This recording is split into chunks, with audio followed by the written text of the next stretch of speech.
ఓం శ్రీ గురుభ్యో నమః.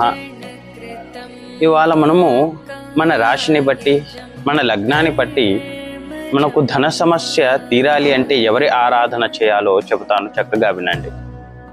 ఇప్పుడు మనము పుట్టిన సమయంలో మన రాశి ఏదైతే ఉంటుందో, ఉదాహరణకు మిథున రాశి అనుకుందాము. మిథున రాశిలో ఒకరు జన్మించారు, వారి యొక్క లగ్నము వచ్చేసి వృషభ లగ్నము అనుకుందాము. ఇప్పుడు మిథున రాశికి అధిపతి ఎవరు అనగా బుధుడు. అదేవిధంగా వృషభానికి ఎవరు అధిపతి అనగా శుక్రుడు. అయితే ఈ విధముగా వచ్చేసి మన రాష్ట్రాధిపతి బుధుడయ్యాడు, లగ్నాధిపతి శుక్రుడయ్యాడు. వీళ్ళిద్దరిని కూడా నవగ్రహ దేవాలయానికి వెళ్ళినప్పుడు ఆరాధించుకోవటము, వీరితో పాటుగా ముఖ్యముగా గురువును కూడా అనగా బృహస్పతి గ్రహాన్ని కూడా ఆరాధించుకోవటము చాలా ముఖ్యము.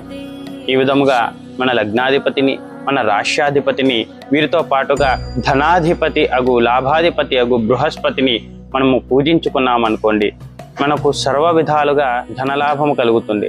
ఎటువంటి డబ్బు సమస్యలు ఉండవు, ఫైనాన్షియల్ ప్రాబ్లమ్స్ మనం అస్సలే ఫేస్ చేయము. ఎవరైనా సరే వారి యొక్క రాష్ట్రాధిపతిని, వారి యొక్క లగ్నాధిపతిని తెలుసుకొని నవగ్రహ దేవాలయాలకు వెళ్ళి ఆ రాష్ట్రాధిపతి, ఆ లగ్నాధిపతితో పాటుగా బృహస్పతిని పూజించుకున్నారనుకోండి, వారికి సర్వ విధాలుగా సౌఖ్యత కలుగుతుంది.